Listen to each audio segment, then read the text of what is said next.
On va passer maintenant à des exemples simples, si on peut dire, d'actions à mettre en place, ou de moins de structures qui peuvent vous aider et vous accompagner dans la mise en place de ces actions de proximité qu'on a pu voir tout à l'heure, comme la collecte, etc. Donc j'invite maintenant Madame Ouche d'Extramuros, elle vient là. Tiens, si tu veux bien mettre la chaise, parce que là on va être un peu plus nombreux quand même. À Madame Sandrine Andréini de la Réserve des Arts et Julien Pillet d'Artstock. Ah ben voilà, je ne savais pas que c'était vous, je vous ai vu arriver tout à l'heure, à venir nous rejoindre. Et successivement, donc en commençant par Madame Rouche, je vous en prie, asseyez-vous, à venir nous présenter vos modes d'accompagnement sur des actions bien précises. Bonjour à tous, donc je suis Laetitia Rouche, je suis responsable commerciale d'Extramuros. Alors Extramuros, c'est une entreprise sociale, et j'en profite pour dire une entreprise donc qui paye ses impôts, qui fonctionne comme toutes les autres entreprises. On appartient à l'économie sociale et solidaire. On a, pendant que je vais vous expliquer un petit peu Extramuros, notre philosophie et puis notre activité, et vous avez pendant mes explications en boucle des objets que nous produisons, donc je pourrai revenir sur ces objets ensuite. Donc je parlais d'une philosophie effectivement chez Extramuros.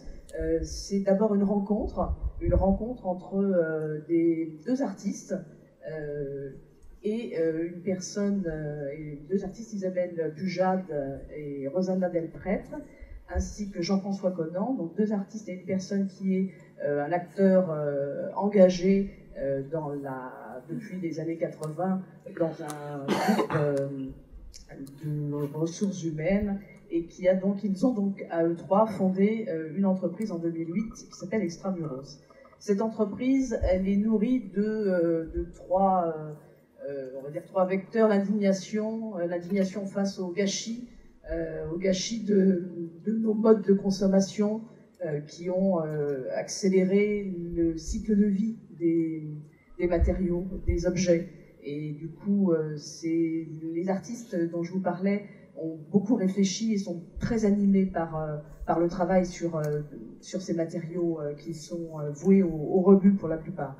La passion, parce que justement, ces objets, ces matériaux qui ont déjà vécu, qui ont une histoire, eh bien, nous les retravaillons, nous les prenons comme matière première pour leur donner une nouvelle vie, en gardant leur histoire. On leur donne une nouvelle histoire en conservant leur vie.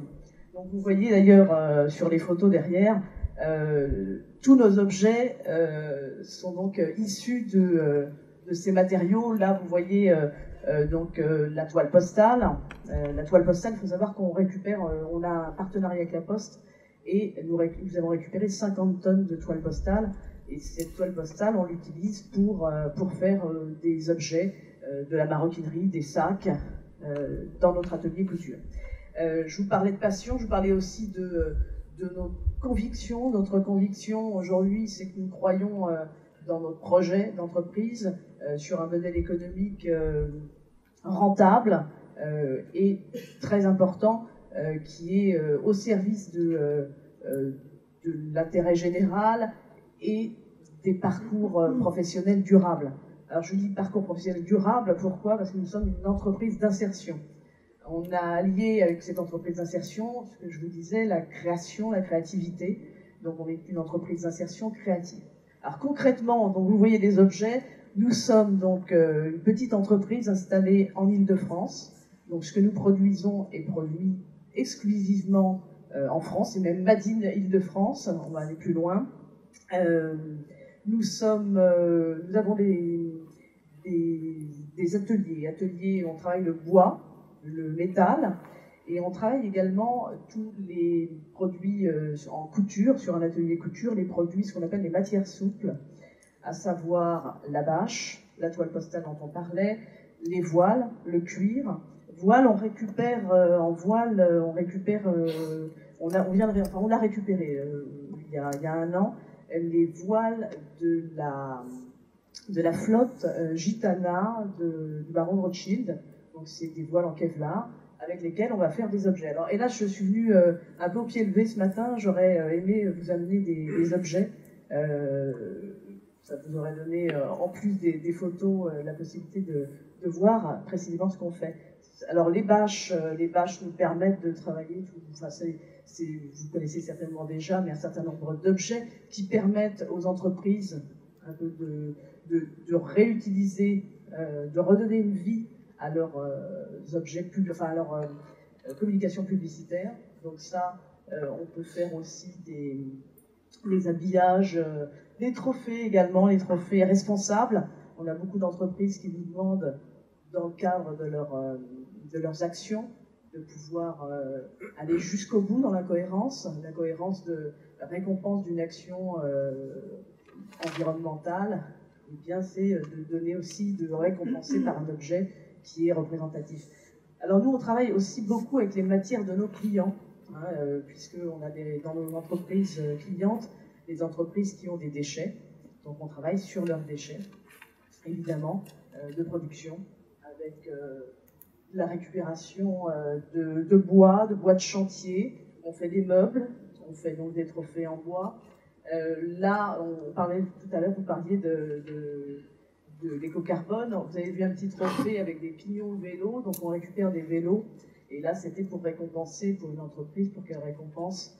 Donc, c'est toutes les entreprises, enfin tous les salariés pratiquant avec leurs bonnes pratiques et puis la mesure de leur économie carbone.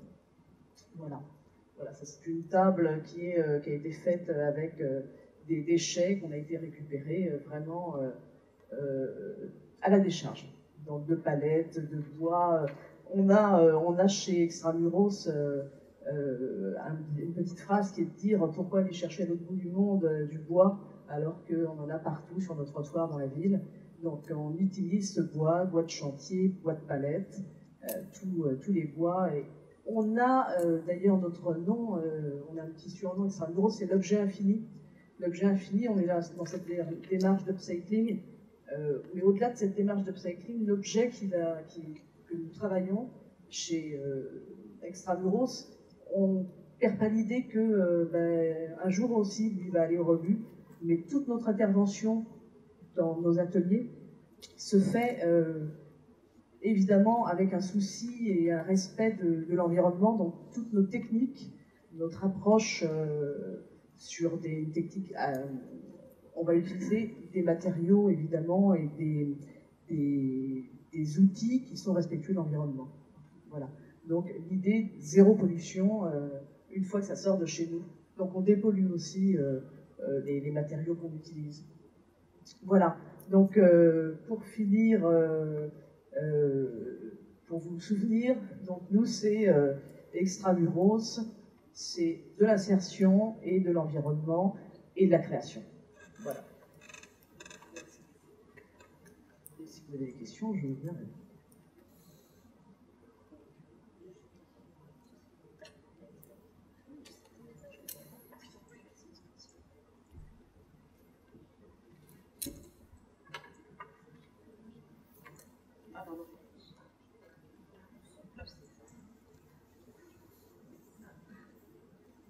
J'aurais voulu savoir comment vous concevez l'insertion justement dans votre... parce que vous avez parlé des objets. J'ai un peu couru, c'est vrai, excusez-moi. Alors effectivement, en insertion, donc on intègre évidemment des parcours professionnels. On part du principe que nul n'est inemployable. C'est aussi l'objet de nos convictions. Il s'agit, dans le cadre de nos ateliers, d'intégrer donc des personnes éloignées de l'emploi. Enfin, je ne vous fais pas l'article sur cette population, mais il s'agit donc pour nous de les intégrer selon leur premier parcours, s'ils en ont eu, Là aujourd'hui, par exemple, l'actualité, on a une personne qui est là depuis 9 mois, qui est un ancien gardien d'immeuble, qui a eu un parcours assez chaotique, qui aimerait refaire ça. Donc on l'a mis sur un poste en logistique pour l'aider à reprendre des liens, des responsabilités. Bonjour, donc moi c'est Sandrine, je suis la directrice de la réserve des arts. La réserve des arts, donc c'est ce qu'on appelle une plateforme de récupération. C'est-à-dire qu'on a 4 activités qui consistent à faire de la collecte, de la valorisation, de la vente et de la sensibilisation à la prévention de déchets. Donc je vais vous décrire un peu les 4 activités. Donc on collecte des déchets auprès d'entreprises, différentes typologies d'entreprises. Aujourd'hui on travaille avec des entreprises de l'événementiel, du bricolage et du luxe. Et on collecte des stocks morts, des invendus ou des déchets d'événementiel, ça veut dire aussi des scénographies. Oh, c'est moche, je l'avais refait pourtant.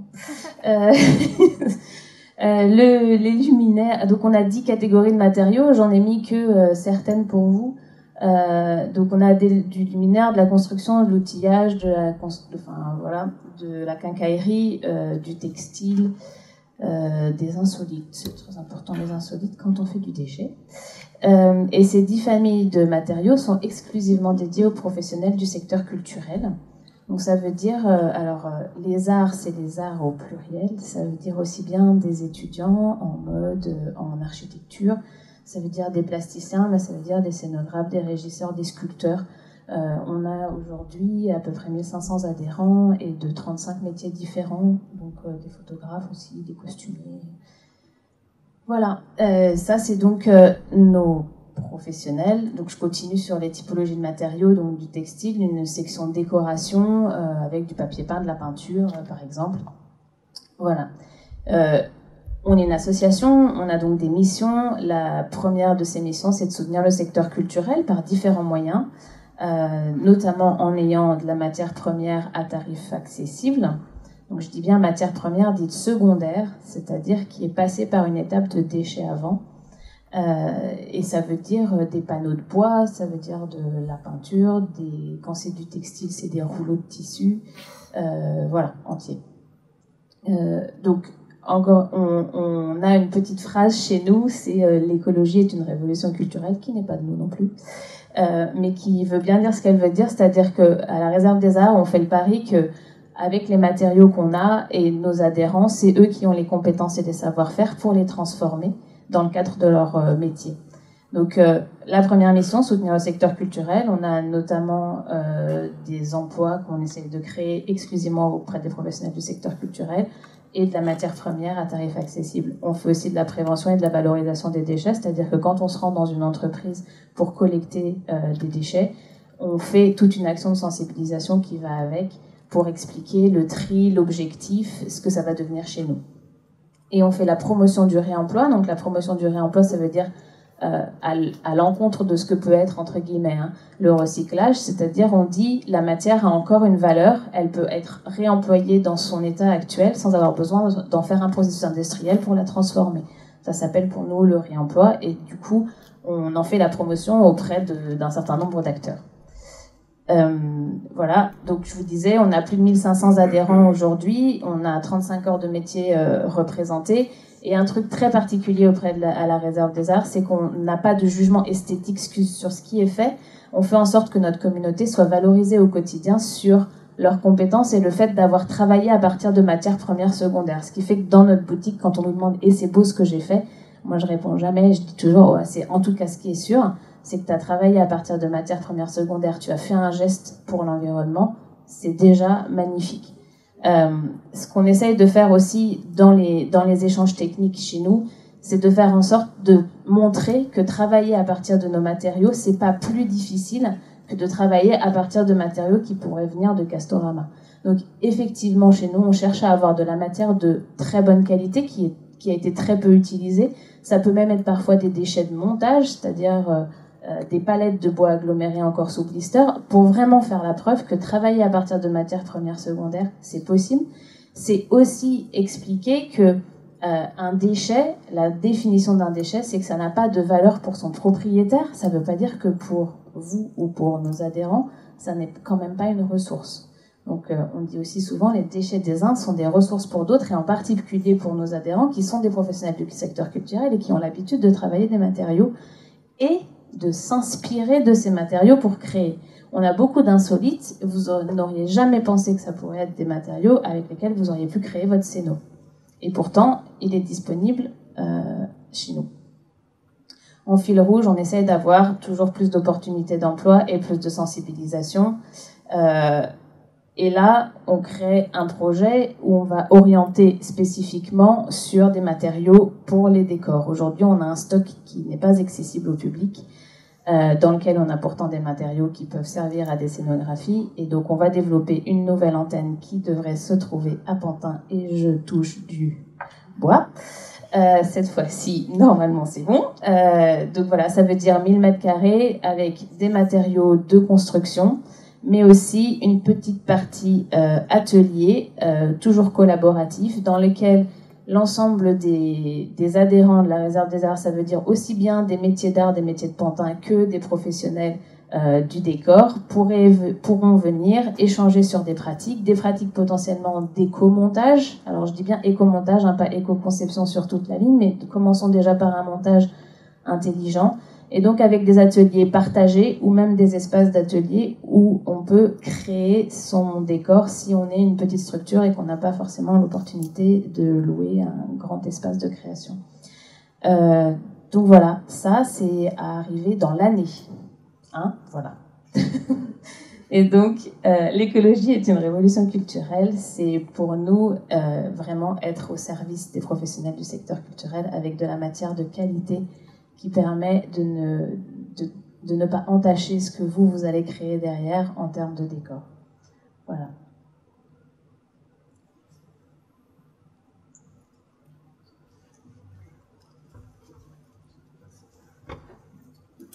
Merci. Je me demandais juste, du coup vous êtes une association, on est d'accord, ouais. Et vous fonctionnez uniquement sur la base de ce que vous allez pouvoir revendre, ou il y a des subventions derrière? Comment vous fonctionnez à ce niveau-là? Donc, on a un modèle économique.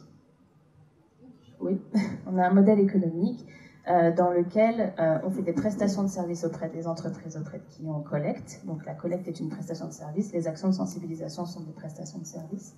De l'autre côté, on a effectivement la vente dans la boutique qui finance pas du tout les loyers et les salaires des gens qui sont dedans. Alors, avant ce gros développement, puisque aujourd'hui on a à peu près 500 m², la Réserve des Arts, donc on a une boutique dans le 14e arrondissement. Aujourd'hui, on est à 50-50 de financement. On a 50% de ressources propres qui proviennent de la vente de la boutique, des adhésions et des prestations de services des entreprises, et le reste sont des aides. Dans les aides, on a 50% d'aide à l'emploi, parce qu'on a aussi des emplois aidés qu'on cherche à soutenir. Alors, des professionnels du secteur culturel qui se sont retrouvés par les aléas de la crise économique sur le carreau et qui, du coup, pour nous, sont très importants parce que ça veut dire une vraie connaissance des matériaux. Quand on vient à la Réserve des Arts, il y a quand même un certain nombre de connaissances à avoir en termes de matériaux, que je n'ai pas, parce que moi, je ne viens pas du secteur culturel, je suis la seule. Mais voilà, c'est ça qu'on essaye de faire. Mon objectif à moi, avec le développement de la nouvelle antenne, c'est qu'on arrive c'est pas avant dans 4 ans, je pense, à s'autofinancer, sauf pour les aides à l'emploi, parce que je tiens vraiment à garder ce projet social. En plus, on est dans les 2 antennes, on est en zone urbaine sensible, et donc il y a un vrai besoin de pouvoir réemployer des gens de la zone urbaine sensible dans nos métiers, sachant que comme Extramuros, on a le métier de la logistique qui aujourd'hui sont en plein boom avec les ventes sur Internet, etc. Donc voilà, c'est l'objectif de la structure.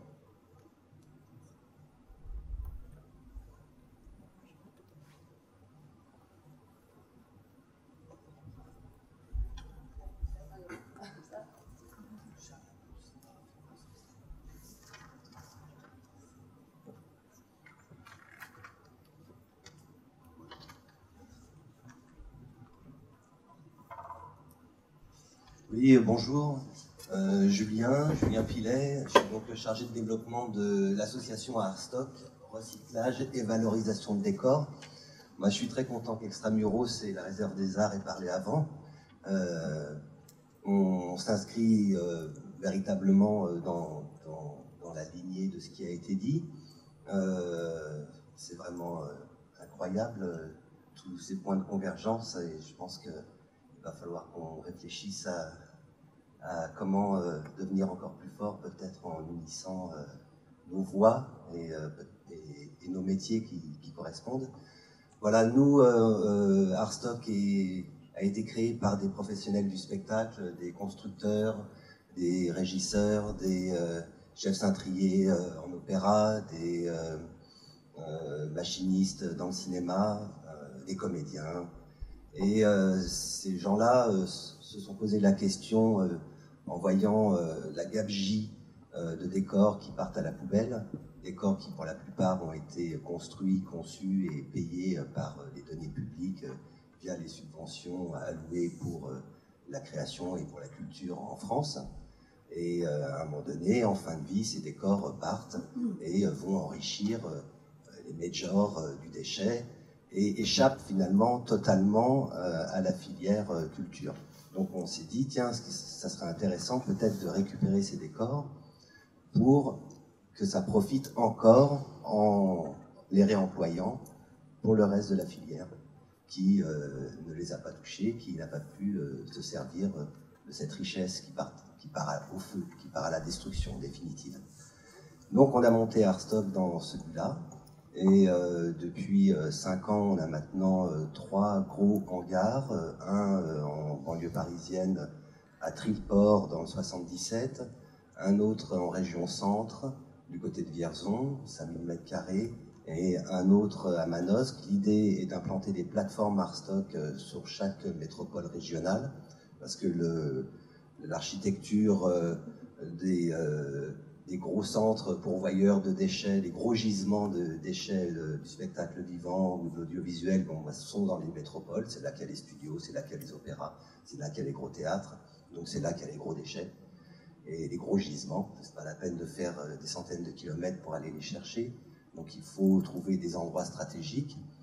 La difficulté étant que le foncier est inabordable en métropole, mais bon, on y arrive, on va commencer à y arriver. Ça met un petit peu en péril notre modèle économique, mais comme ça le met, on sait très bien que pour une association, on n'a pas de bas de laine, donc avoir du foncier, c'est compliqué.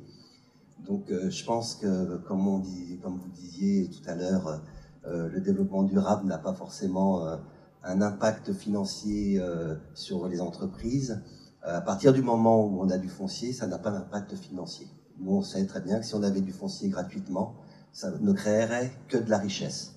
Pour l'instant, les hangars, ils ne sont pas dans le monde associatif, ils n'appartiennent pas à cette nouvelle culture du développement durable et ces nouvelles expériences, ces nouvelles innovations, que ce soit sociales, solidaires, d'économie circulaire, de réemploi, de prôner le réemploi à 100%, etc. Pour l'instant, il n'y a pas l'outil nécessaire au niveau foncier. Et donc voilà, j'en parle parce que si il y a des gens parmi vous, je ne sais pas trop à qui je m'adresse, je suis arrivé en retard tout à l'heure, mais peut-être qu'il y a des gros chefs d'entreprise qui sont là et qui ont 2-3 hangars qui traînent et qui sont inutilisés. Et plutôt qu'un outil reste vide, autant le remplir avec de bonnes initiatives comme les nôtres. Voilà, alors comment ça fonctionne Artstock ? On capte les déchets, on facture l'enlèvement auprès, par exemple, du théâtre du Châtelet, auprès, là, dernièrement, du Stade de France, où on a enlevé 3 gros décors, Aïda, Bénur et Excalibur, qui ont joué donc, dans le Stade de France. C'est l'équivalent de 1400 m² de stockage de décors qui partaient à la poubelle. C'est à peu près 200 000 € de déchets à facturer. Et donc l'idée, nous on a traité avec eux, c'est pour un exemple, on a pris leurs déchets, on les a mis à un endroit, on a jeté ce qui n'était vraiment pas réutilisable et valorisable immédiatement, comme le métal, les morceaux de métal.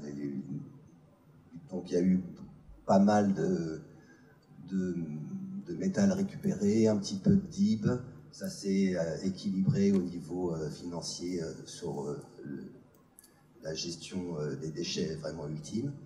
Et ensuite, via notre site, via nos connaissances, via le réseau, eh bien, les gens viennent, les adhérents viennent et achètent à moindre coût des décors, des morceaux qui sont réutilisables pour leur création, etc.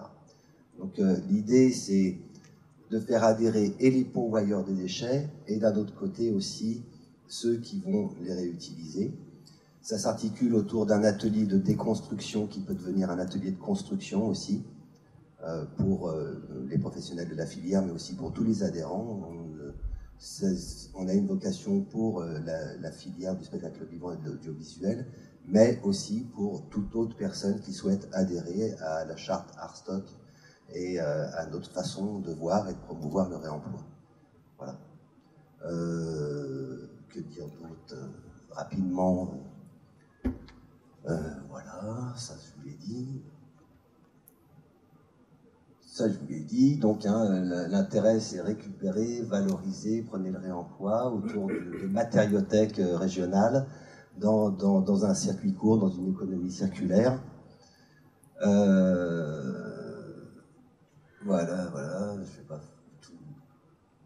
Voilà, donc l'idée, c'est une matériothèque, c'est un atelier, comme je vous l'ai dit, qui est le cœur du hangar, qui est un atelier de déconstruction avec une zone de tri, une zone d'accès, des déchargements, chargements, évidemment du déchet ultime, il y en aura, et une matériothèque qui est comme un showroom qui est mis en place dans lequel les gens peuvent venir s'achalander, regarder, trouver de nouvelles idées.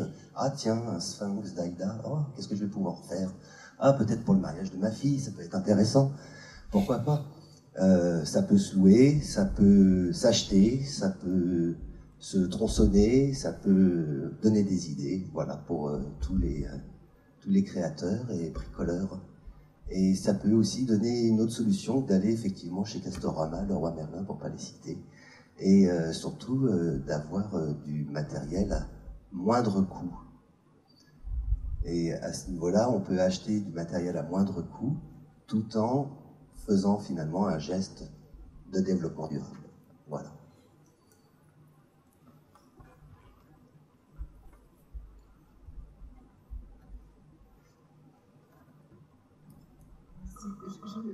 J'aurais voulu savoir si vous faites payer l'adhésion à votre charte. Oui, c'est une adhésion payante. Alors, un individu, par exemple vous, madame, vous pouvez adhérer pour 25 €. Une petite compagnie qui n'a pas d'aide, qui est au projet, ou qui n'a pas de subvention, elle va payer pareil 25 €. Si elle a été aidée, elle va un petit peu, elle va payer 50 €. Après, on fait une espèce de quotient familial, hein, comme pour les colonies. Donc, une compagnie qui est conventionnée, sur 3 ans, elle va payer 500 €. Bon, c'est très difficile de faire vraiment un juste tarif pour chacun, donc on n'a pas 50 prix non plus, on en a 4-5, et le maximum c'est 500 et le minimum c'est 25. Voilà. Est-ce que vous pouvez nous donner quelques indications sur le différentiel de prix entre le neuf et justement le récupéré et revendu? Alors l'idée c'est de ne pas dépasser le quart du prix de la valeur des matériaux constituant les objets ou les morceaux de décor. En sachant que tout dépend en fait de notre capacité à avoir du lieu pas cher. Parce que à 60 € ou 30 € le mètre carré annuel pour avoir un hangar, un lieu de stockage, c'est tout de suite un investissement. Évidemment, si on l'a à 0 € le mètre carré, on va pouvoir garantir ce prix-là. Donc un objet, par exemple un châssis Opéra, il a été construit, c'est du bois, c'est du CP, c'est des agrafes, de la colle, etc. On est à peu près au quart, on le remet sur le marché, on fait en sorte qu'il soit possible d'être réemployé au quart du prix de ce qu'il aurait coûté en papier. C'est aussi une façon de respecter le travail, finalement, homme, qui a été fait sur la construction de ces éléments. Bonjour, j'avais une question sur la faisabilité dans le démontage, en fait, parce que souvent les timings sont assez serrés. On doit démonter parce qu'il y a autre chose qui doit être monté juste derrière, et très souvent c'est beaucoup plus rapide de casser que de démonter proprement les décors. Vous, du coup, vous vous placez plus sur des gros ensembles, vous parliez d'opéra ou de stade, etc., plus que sur des salons, par exemple. C'est ça qui vous permet de pouvoir le faire? Mais sur les salons, en fait, on n'est pas encore rentré réellement en réseau avec les gens des salons. On aimerait bien, parce que il y a un monsieur là qui parlait, qui faisait de l'événementiel, mais je ne sais pas dans quoi. En tout cas, nous, on sait qu'on peut proposer au salon des châssis pour faire des cimaises, pour faire du cloisonnage, etc. On sait aussi qu'on est capable d'enlever. Les modalités de mise en déchets dans les salons, on ne les connaît pas bien parce qu'on n'a pas cette expérience-là, on a plutôt une expérience liée aux opéras, etc. Pour les opéras, jeter des déchets dans le système normal, c'est des bennes qui arrivent au cul des théâtres dans Paris. Donc il y a un pré-tri obligatoire, parce que le DIP coûte plus cher que si c'est déjà un petit peu trié. Donc le théâtre va payer des hommes pour casser de manière plus ou moins intelligente les choses et faire ce pré-tri. Ça coûte cher, c'est du temps. Déplacer un décor de théâtre, c'est conçu pour rouler dans un camion. C'est très rapidement chargé, très rapidement déchargé. Et donc nous, quand on l'enlève comme ça, comme étant un décor. Parce que l'idée, c'est pas d'avoir un châssis coupé en 15, mais c'est d'avoir un châssis qui va pouvoir resservir en tant que tel, quitte à repeindre dessus, etc. Oui, donc je vais me présenter à présent. Je suis la Fédération française des métiers d'exposition et d'événements, donc une entité représentant une centaine d'entreprises, également faisant partie du collectif Éco-événements qui regroupe cette fédération, donc 700 entreprises, et à la recherche de l'économie circulaire, qui sont la reprise des éléments qui existent. Alors c'est vrai que vous y a un point de convergence, je vous le propose à tous trois, parce que je vous connais, j'ai déjà recommandé vos sites. Je dirais que le monde de l'exposition n'est pas demandeuse, et cette réutilisation sur réemploi existe depuis le début de l'exposition, simplement qu'on a des soucis de démontage, de temps de démontage, d'intervention qui sont problématiques. Et on n'a pas, je dirais, vraiment l'infrastructure comme vous avez déjà fait dans le décor de théâtre, de cinéma, de télévision, etc. qu'on n'a jamais eu, à part des loueurs de meubles, des gens comme Vachon, des accessoires de cinéma, voilà. Mais c'est notre monde, et donc on l'utilise comme vous, et je trouve que si vous voulez, on peut discuter après arriver dans votre filière du monde de l'expo et de l'événement. Moi, ce que je trouve important, c'est effectivement la partie composite, la difficulté pour nous derrière quand on récupère. Soit on récupère, comme peut faire Arstock, le décor en tant que tel, soit la partie démontage consiste à démonter l'ensemble des couches sur lesquelles est monté le décor.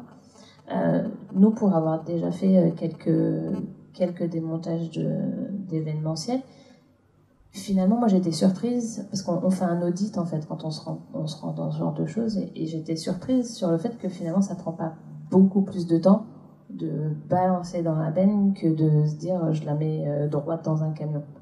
C'est un peu plus simple, mais c'est pas non plus ultra flagrant.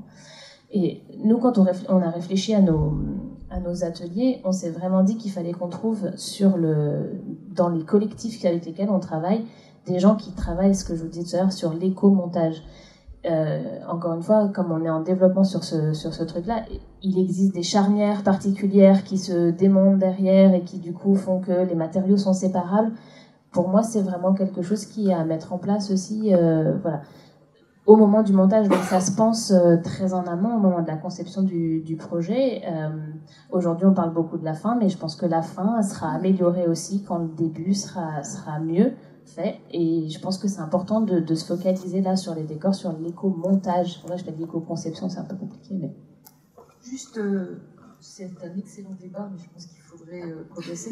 Ce que je voulais dire, c'était que Ecoprod a son programme de l'année 2014, une étude qui sera le prolongement de l'étude à laquelle vous avez participé pour certains d'entre vous, qui était une étude sur les déchets générés en particulier donc sur les tournages, et qui effectivement a signalé surtout l'aspect décor des plateaux qui étaient effectivement les plus impactants.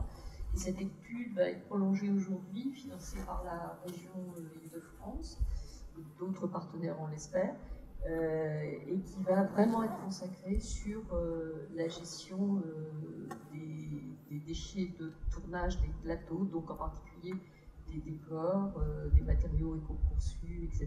Et vous serez de nouveau, bien entendu, au cœur de cette nouvelle étude et on compte sur vos savoir-faire à tous. C'est pas pour avoir le dernier mot, mais, voilà, c'est nouveau. Finalement, ça fait pas si longtemps qu'il y a des associations. D'ailleurs, c'est le monde associatif qui s'en est emparé.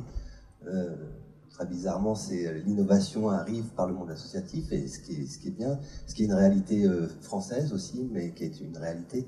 Et je pense que les modalités, la façon dont on va pouvoir travailler, ou peut-être pas travailler, en tout cas essayer de travailler, elles se trouveront que dans le concret, réellement. Il faut faire des essais, et puis c'est en essayant qu'on s'améliore, etc. C'est des métiers d'expérience, c'est des métiers d'expérimentation, et sans l'expérimenter, on ne pourra pas le faire. Donc, avec grand plaisir de se rencontrer. Merci à tous.